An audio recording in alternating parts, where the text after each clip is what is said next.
జగన్ సర్కార్లో కన్నుపడ్డ భూములను అధికార పార్టీ నేతలు చెరపట్టారు. చేజిక్కించుకోవడం వీలు కాని భూములపై నిషేధం విధించారు. చట్టాన్ని ఉపయోగించి నిషేధిత జాబితాలో చేర్పించారు. ఇలా పదుల్లో వందల్లో కాదు 38,000 ఎకరాలపైనే ప్రైవేట్ భూములను జాబితాలో చేర్పించారు. నాడు సామాన్యులు, రైతులు, రాజకీయ ప్రత్యర్థులు, ప్రతిపక్ష పార్టీల కార్యకర్తలే బాధితుల కష్టాలను తొలగించేందుకు కూటమి ప్రభుత్వం దృష్టి సారించింది. ప్రభుత్వ ప్రయోజనాలతో సంబంధం లేనివి అన్యాయంగా నిషేధిత జాబితాలో చేర్చిన భూములను తొలగించాలని సీఎం చంద్రబాబు నిర్ణయించారు. దీనిపై రెవెన్యూ శాఖ కసరత్తు చేస్తుంది. త్వరలో మార్గదర్శకాలు జారీ చేయనున్నారు.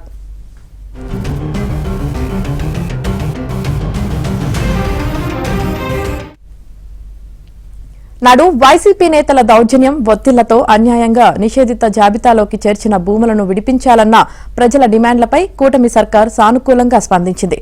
ప్రభుత్వ ప్రయోజనాలతో సంబంధం లేని ప్రైవేట్ భూములకు విముక్తి కల్పించాలని నిర్ణయించింది.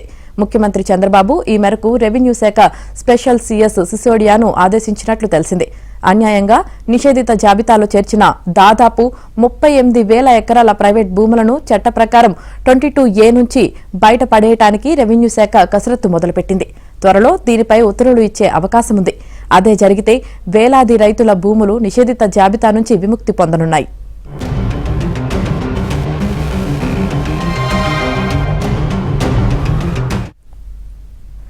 రైతులు ప్రాణ సమానంగా భావించే భూములను సర్కారే చెరపడితే, వాటిని నిషేధిత జాబితాలో చేరిస్తే రైతుల పరిస్థితి ఏమిటి?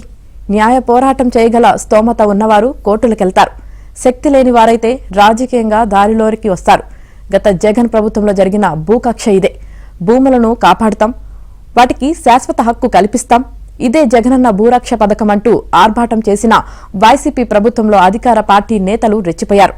నాడు వైసీపీ నేతలే అనధికార రెవెన్యూ పెద్దలుగా చలామణి కావడంతో ప్రైవేట్ భూములు సైతం నిషేధిత జాబితాలో చేర్చారు. ఏకంగా 38,000 ఎకరాలను 22A జాబితాలో చేర్చారు. జగన్ సర్కార్ ఘోర పరాజయానికి ఇది కూడా ప్రధాన కారణం.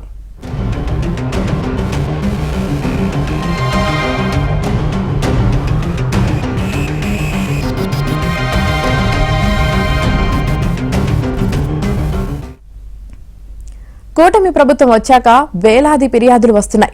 తమకు న్యాయం చేయాలని రైతులు కోరుతున్నారు. ఈ సమస్యను నిశితంగా పరిశీలించిన ముఖ్యమంత్రి చంద్రబాబు పరిష్కారానికి చర్యలు చేపట్టారు.